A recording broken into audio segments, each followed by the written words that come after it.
Hello everyone. I'm gonna talk to you about my next vacation.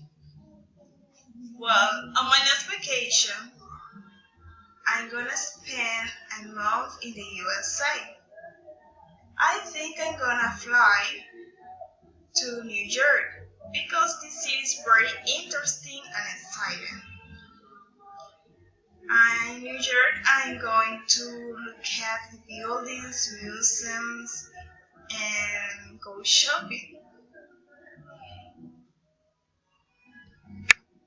Then my family and I are going to visit the most important places and we are going to the Statue of Liberty by ship. After that, I'm going to eat typical food at the restaurant, go out at night,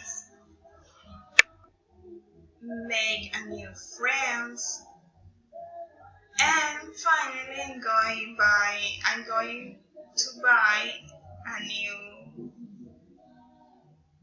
things or presents for my families or friends.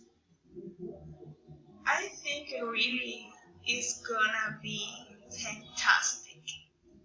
Thanks for watching and listening my video.